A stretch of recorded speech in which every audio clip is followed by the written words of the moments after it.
저희 교회 크랜쇼 쪽 외벽을 보시면요, 지난 5월부터 부착한 큰 현수막이 하나 있습니다. 바로 보고 싶었습니다. We've sincerely missed you 라고 적힌 현수막입니다.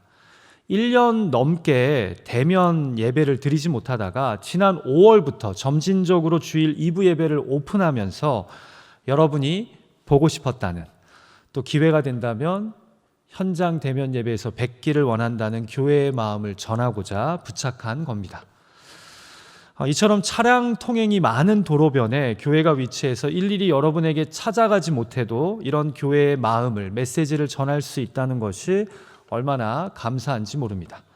사실 이런 광고 효과는요, 서울 광화문에 가셔도 쉽게 보시게 될 텐데요, 이 광화문 광장 옆에 교보생명 빌딩에 가보시면, 미국 온 지 오래되신 분들은 광화문에 교보생명 빌딩이 뭔가 하시는 분들도 있으실지 모르겠어요.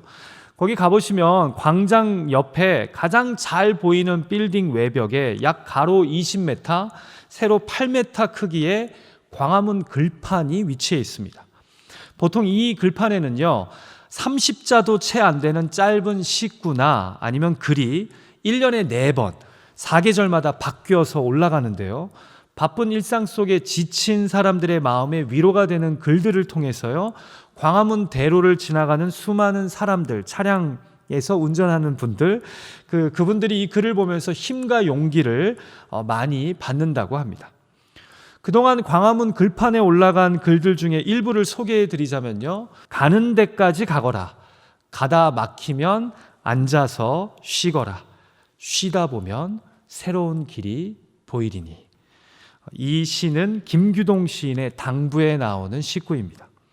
얼마 전 제가 설교 중에 소개했던 김종삼 시인의 어부라는 시의 글귀도 소개되었는데요, 살아온 기적이 살아갈 기적이 된다고 사노라면 많은 기쁨이 있다고.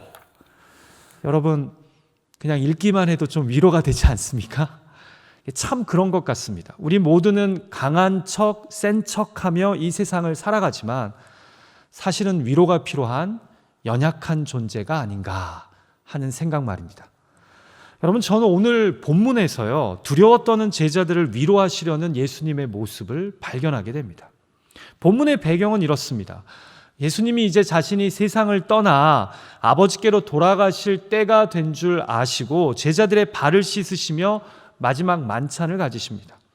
그러시면서 계속 이별을 암시하는 말씀을 하시자 수제자인 베드로가 불안해하며 도대체 어디로 가시기에 이렇게 떠나실 것처럼 말씀하시냐고 묻습니다. 제자들이 근심에 휩싸인 겁니다. 이해가 되지 않습니까? 예루살렘에 입성한 이 중요한 시점에서 갑자기 스승이, 선생님이 이별을 말씀하시면 어떡합니까? 지금 이분 믿고 3년 동안 따라온 사람들이 있는데, 제자들의 마음에 이런 생각이 들었을 것 같아요. 그럼 이제 누가 우리를 이끄는 거지? 우린 누구를 믿어야 되는 거지? 어떻게 이 험한 세상을 우리가 살아가야 되는 거지? 이렇게 생각하며 불안해하지 않았을까요? 그런데 예수님도 제자들의 근심과 불안을 아셨던 것 같습니다. 그래서 제자들에게 걱정하지 말라고 하시면서 하나님을 믿으니 또 나를 믿으라고 말씀합니다. 그런데 여러분, 그냥 나 믿고 염려하지 말라는 말처럼 솔직히 불안한 말이 어디 있습니까? 뭔가 그러면서 안심할 수 있는 걸 보여주셔야죠. 아마 예수님도 그 말 정도로 이 불안해하는 제자들의 마음을 진정시킬 수 없다는 것을 아셨던 것 같습니다. 자, 그래서 결정적으로 오늘 본문에서 예수님은 왜 나를 믿고 안심해야 하는지 그 비장의 무기를 소개하십니다. 같이 본문 16절 말씀을 다시 한번 읽을까요? 시작. 내가 아버지께 구하겠으니 그가 또 다른 보혜사를 너희에게 주사 영원토록 너희와 함께 있게 하리니. 자, 여기서 누가 나오십니까? 바로 보혜사 성령님이 등장합니다. 흥미롭죠? 제자들을 떠나시게 된 예수님이 하나님께 기도로 구하셨답니다. 자, 그래서 하나님 아버지가 보혜사를 제자들, 곧 믿는 자들에게 주신답니다. 자, 여기서 뭐가 나오는 겁니까? 삼위일체 하나님이 등장하는 겁니다. 성자 예수님은 구하시고 성부 하나님이 응답하셔서 이 세상에 남겨진 성도들을 위해 오신 분이 누구입니까? 바로 보혜사 성령님인 겁니다. 자, 그러면 이제 우리 질문은 이것이겠죠. 도대체 보혜사가 무엇입니까? 왜 요한복음은 다른 성경 말씀과 달리 성령님을 그냥 하나님의 거룩한 영으로 부르지 않고 굳이 보혜사라고 부르는 걸까요? 여러분, 여기 보혜사로 번역된 헬라어 단어가 파라클레이토스인데요. 들어보신 분들이 제법 있을 거예요. 이 단어는 파라, 곧 alongside, beside의 의미를 가진 단어와 클레이토스, 곧 부르다는 동사 칼레오가 합쳐진 단어로서 그 뜻이 뭐냐면요, 부름받아 곁에 있는 분이라는 뜻입니다. 말이 되죠. 예수님의 기도와 하나님의 보내심으로 영원토록 우리 곁에 함께 하시도록 보냄받은 분이 바로 성령님이시기 때문입니다. 흥미로운 것이요, 이 보혜사 파라클레이토스를 명확하게 통일된 한 단어로 번역할 수 없어서요, 이 그리스어와 라틴어의 영향을 많이 받은 영어임에도 번역본에 따라 해석이 다 다양합니다. 그럼에도 대부분의 영어 성경이 크게 보혜사를 helper, 돕는 자, 또는 advocate, 변호자, 지지자, 또는 comforter, 위로자라고 부릅니다. 말이 되죠. 하나님의 부름을 받아 예수님 대신 우리 옆에 있어 주시는 분이기에 그분은 우리를 돕는 자시오, 우리를 변호해 주시는 지지자요, 더불어서 궁극적으로 우리의 위로자가 되신다는 겁니다. 자, 그러니까 한마디로 보혜사 성령님은요, 예수님이 자신을 대신하여 남겨질 제자들을 곁에서 위로하라고 보내주신 분인 겁니다. 이 말의 의미는요, 여러분, 이 땅에서 그리스도인으로 살고자 하는 우리에게 절대적으로 필요한 위로자가 바로 성령님이시라는 겁니다. 성령님이 곁에서 우리를 도와주시고 변호해 주시고 위로하심으로 우리가 이 땅에서 그리스도인의 삶을 살아갈 수 있다는 겁니다. 그러니 성령님이 얼마나 우리 삶에 있어 중요합니까? 자, 제가 오늘 여러분과 함께 고민하고자 하는 질문은 이것입니다. 예수님의 강구를 통해 하나님이 보내신 보혜사 성령님은 어떤 분이십니까? 성령님은 어떻게 우리 삶 가운데 임하셔서 우리를 위로하십니까? 오늘 이 질문에 대한 성경적 답을 찾아가며 우리 개개인을 향하신 보혜사 성령님의 위로하심이 우리 삶 가운데 경험되기를 간절히 소망합니다. 자, 첫 번째로 보혜사 성령님은 어떻게 우리를 위로하십니까? 성령님은 예수님을 생각나게 하심으로 우리를 위로하십니다. 자, 같이 본문 16절 말씀을 다시 한번 읽을까요? 같이 읽죠. 시작. 내가 아버지께 구하겠으니 그가 또 다른 보혜사를 너희에게 주사 영원토록 너희와 함께 있게 하리니. 여러분, 예수님의 이 말씀을 자세히 읽어보면요, 상당히 의미심장한 표현 하나를 발견하게 됩니다. 바로 또 다른 보혜사라는 표현입니다. 여러분, 하나님이 또 다른 보혜사를 보내신다는 말씀은 이미 보내진 보혜사가 하나 더 계시다는 뜻입니다. 그렇죠? 자, 그러니까 우리를 돕고 변호하고 위로하시기 위해 이미 하나님이 보내주신 보혜사가 있는데 이제 또 다른 보혜사인 성령님이 오실 거라는 겁니다. 자, 그럼 앞서 우리에게 오신 이 위로자, 보혜사는 누구일까요? 뒤에 17절 말씀이 우리에게 힌트를 줍니다. 같이 앞부분, 17절 말씀 앞부분을 읽어볼까요? 시작. 그는 진리의 영이라 세상은 능히 그를 받지 못하나니. 자, 보혜사는 어떤 영이랍니까? 진리의 영이랍니다. 여러분, 요한복음에서 진리는요, 성경 말씀을 의미하기 이전에 예수 그리스도를 의미합니다. 그래서 예수님이 요한복음에서 뭐라 그래요? 내가 곧 길이요 진리요 생명이니 라고 말씀하지 않습니까? 자, 그러니까 진리의 영인 보혜사는 누구의 영입니까? 예수님의 영입니다. 무엇보다 예수님을 생각나게 만드시는 영이라는 겁니다. 이해가 되시나요? 자, 그러므로 진리의 영인 보혜사는요, 예수님의 영으로서 제자들을 떠날 예수님이 변함없이 우리와 함께하고 계심을 알게 해주시는 위로자인 겁니다. 결국 성령님은요, 지금은 우리를 떠나 하나님 보좌 우편에 앉아 계신 예수님이지만 이 예수님을 이 땅을 살아가는 우리로 하여금 계속해서 생각나게 하심으로 우리 삶을 도우시는 위로자라는 겁니다. 자, 그렇다면 여러분, 이제 한번 우리가 개념을, 관점을 달리하자고요. 그럼 도대체 성령 충만한 자는 어떤 자일까요? 삶 속에서도 예수님을 부단히 생각하는 자입니다. 아멘이십니까? 그 사람이 성령 충만한 사람인 거예요. 왜냐하면 우리 안에 충만하게 임하신 보혜사 성령님이 우리로 하여금 계속해서 예수 그리스도의 삶과 가르침을 생각나게 만드시기 때문입니다. 그게 바로 성령 충만한 사람인 거예요. 자, 그런데 왜 이것이 우리에게 위로가 되고 힘이 되고 소망이 됩니까? 왜 남겨진 제자들에게 희망이 됩니까? 예수님의 십자가 길이 우리의 십자가 인생을 위로하고 예수님의 부활이 우리 삶의 소망이 되기 때문입니다. 예수님의 말씀이, 가르침이 우리 삶의 지표가 되고 우리로 어찌할 바 모를 때 어떻게 살아가야 할지 안내자가 되어주기 때문입니다. 그래서 우리는 예수님을 생각나게 하시는 보혜사 성령님을 통해 위로를 받는 것입니다. 여러분, WWJD라고 들어보셨죠? What would Jesus do? 이 문장의 약자가 WWJD잖아요. 예수님이라면 어떻게 하셨을까? 사람들이 종종 저에게 도대체 성령 충만이란 무엇인지 물어보실 때가 있습니다. 어떤 분은 방언을 받으면 성령 충만한 거냐고 묻기도 하십니다. 어떤 분들은 미래를 잘 읽고 예언할 수 있으면 성령 충만한 거냐라고 물으십니다. 그런데 여러분, 제가 볼 때 성령 충만의 핵심은요, 우리 삶 속에서 예수님 생각이 곧 그분의 삶과 가르침이 우리를 주장하는 겁니다. 우리 삶 속에서 쉽게 예수님이 생각나는 사람이 보혜사 성령으로 충만한 사람이라는 겁니다.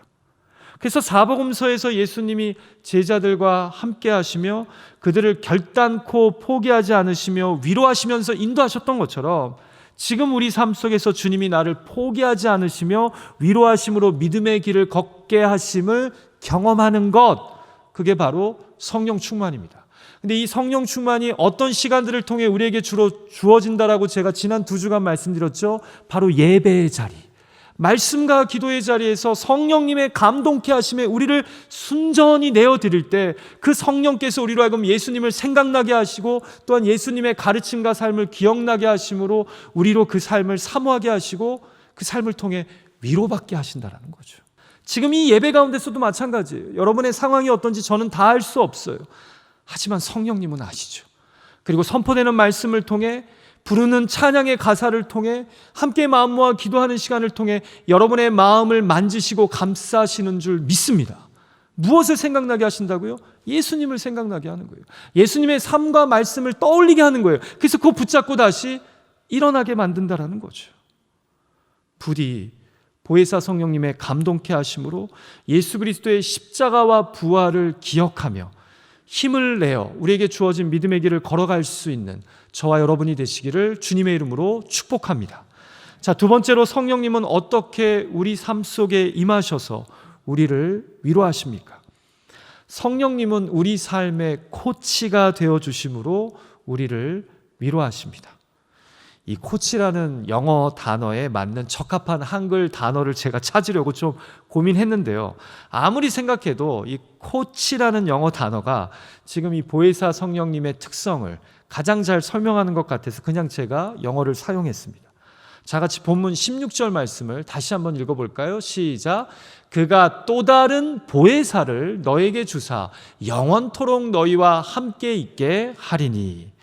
자, 아까 저는 보혜사가 성령님을 묘사하는 요한복음만의 독특한 표현이라고 말씀드렸는데요. 이 단어는 돕는 자, 변호자, 위로자를 뜻한다고 했죠. 여러분, 우리는 보통 성령님을 그 어떤 신비하고 영적인 힘이나 권세로만 이해할 때가 많습니다. 그래서 성령의 역사하심으로 방언받고 병든 자가 나음을 입고 미래를 예언한다고 이야기하곤 하죠. 그러니까 그 어떤 영적 힘만으로 성령님을 보는 거예요. 그러나 요한복음은요, 성령님을 보혜사, 곧 돕는 자나 변호자, 위로자로 봅니다. 이 말은요, 성령님은 그 어떤 주술적이거나 영적인 힘이나 권세만이 아닌 인격자라는 뜻입니다. 인격자가 아니고서 어떻게 요한복음이 성령님을 돕는 자, 위로자라고 표현할 수 있겠습니까?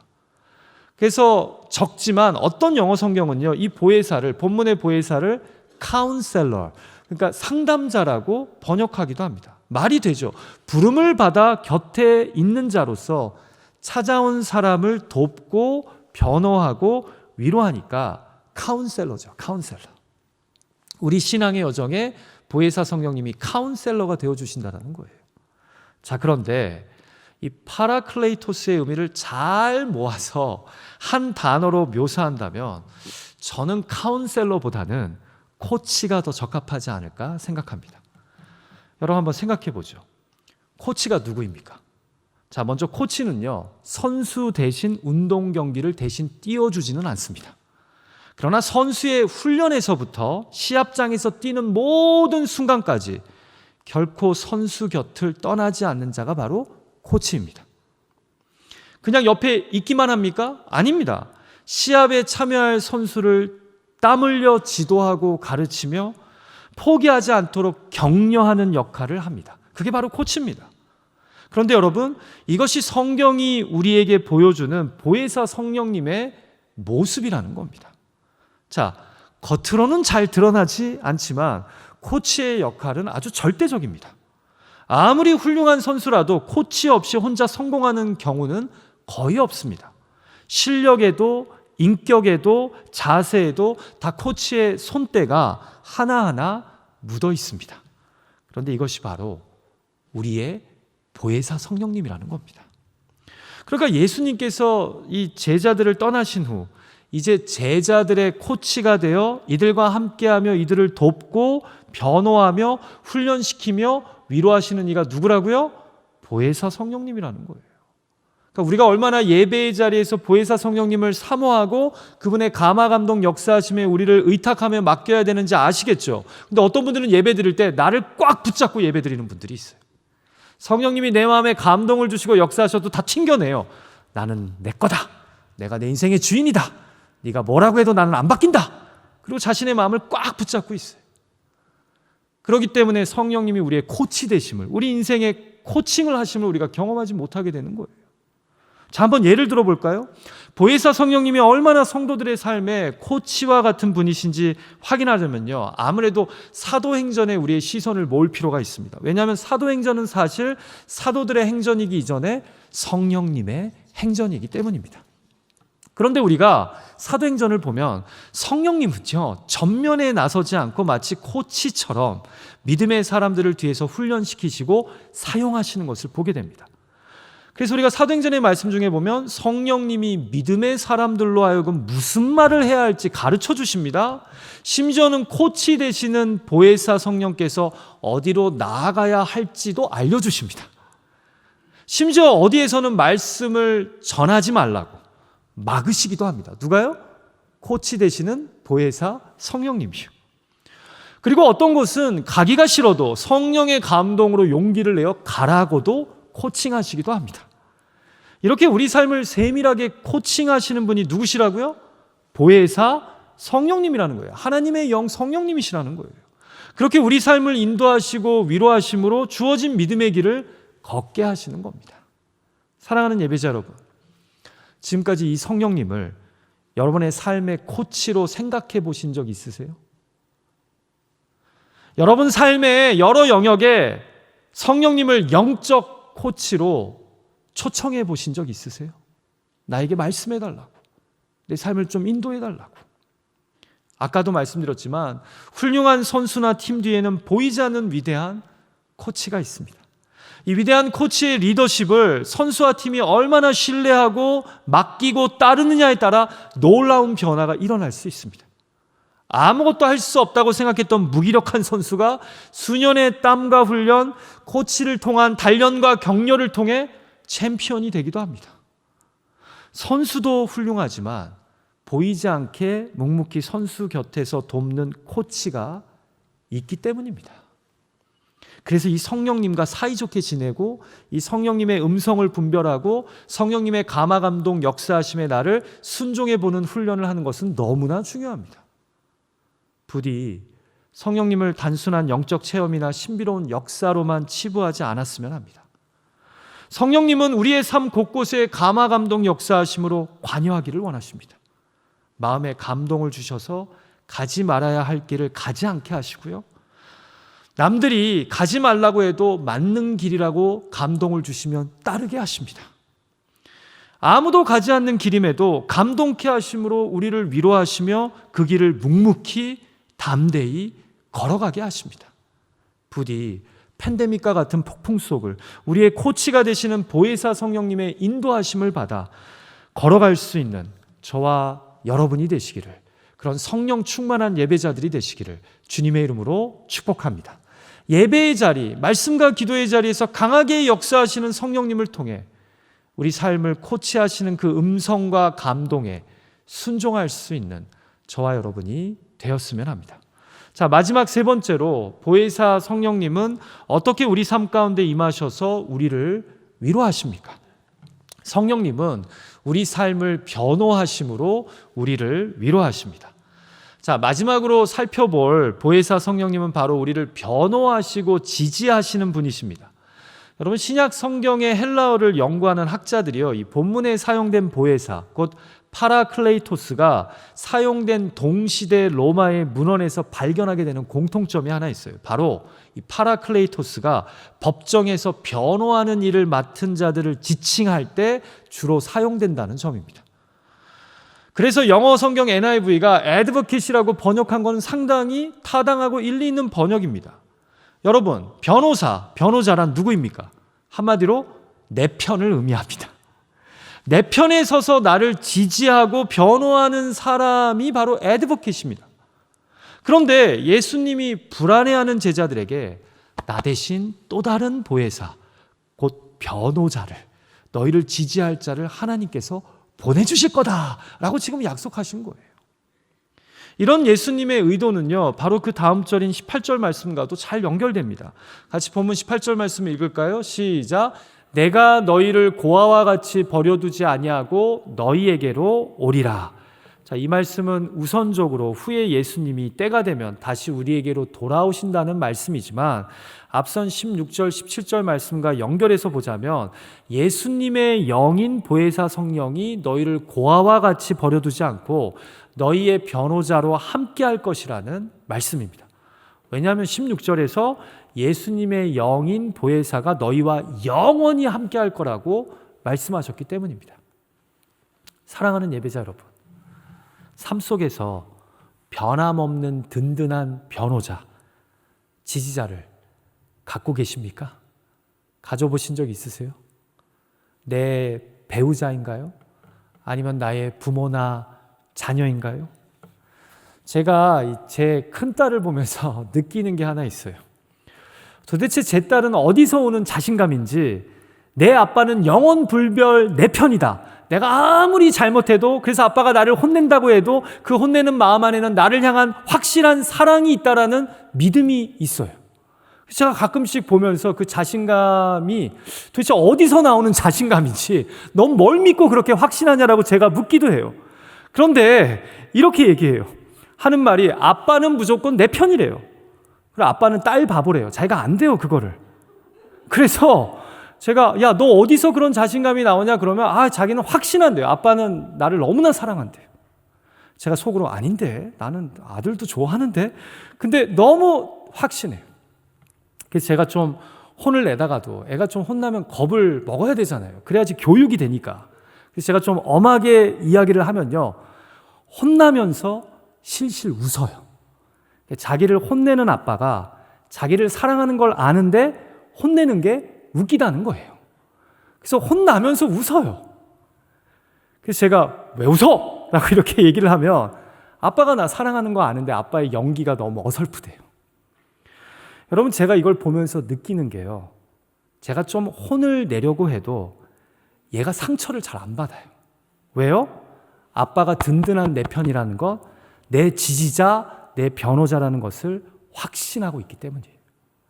어떤 일이 생겨도 아빠가 내 편에 서서 날 위해 기도하고 나를 혼내도 나를 사랑해서 혼낸 것이고 궁극적인 마음의 의도는 나를 위해서 하는 것이라고 확신하더라고요. 제가 큰딸의 이런 모습을 보면서 깨닫는 게 있어요, 여러분. 그게 뭐냐? 이렇게 나를 믿어주니 이게 나한테 부담이 되더라고요. 그 모습에 부합되는 아빠가 되어야겠다라는 부담이 은근히 제 안에 찾아오더라고요. 제가 제 딸의 작전에 말려 들어간 건지 모르겠어요. 근데 제 안에 이런 생각이 들어요, 여러분. 하나님 아버지의 마음도 성령님의 마음도 똑같지 않을까? 우리가 성령님을 내 삶의 확실한 지지자, 변호자로 믿을 때 성령님이 그렇게 우리 편에 서서서 우리를 위로하시며 우리 삶을 붙잡고 인도해 주시지 않을까?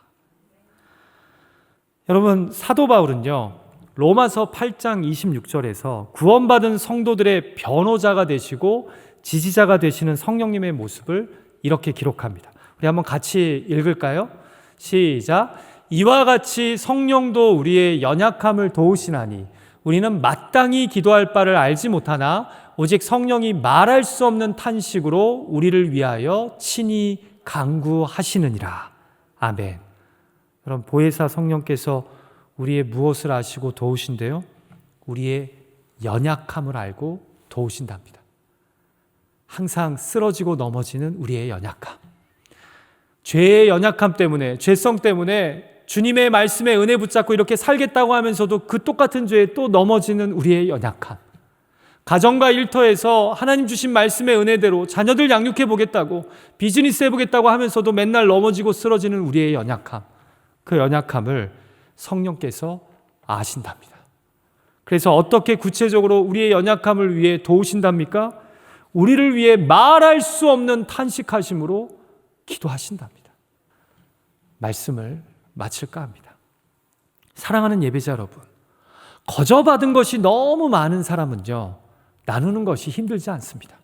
큰 빚을 탕감받은 사람은요, 내가 받을 작은 빚에 인색하지 않습니다.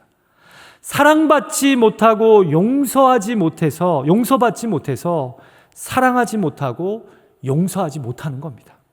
여러분, 위로도 마찬가지예요. 내가 보혜사 성령님을 통해 예배의 자리에서, 말씀과 기도의 자리에서 위로하심, 함께하심을 많이 경험한 사람이요, 주변 사람을 위로합니다.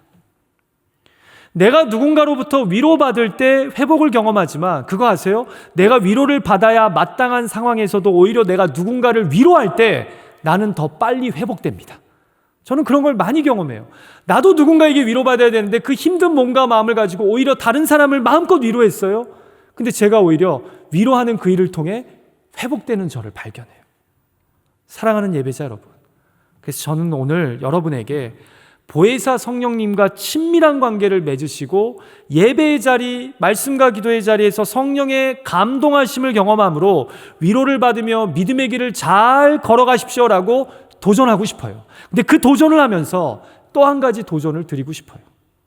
보혜사 성령님의 위로를 예배의 자리에서 많이 경험한 자들로서 여러분의 가족과 친구, 주변 사람들을 위로하실 수 있는 여러분이 되시기를 주님의 이름으로 축복합니다. 위로를 받은 사람이, 그 위로의 은혜를 아는 사람이 주변 사람을 위로할 수 있습니다. 그런 저와 여러분의 보혜사 성령님과 함께 위로를 받고 나누는 거룩하고 복된 삶이 되시기를 간절히 소망합니다.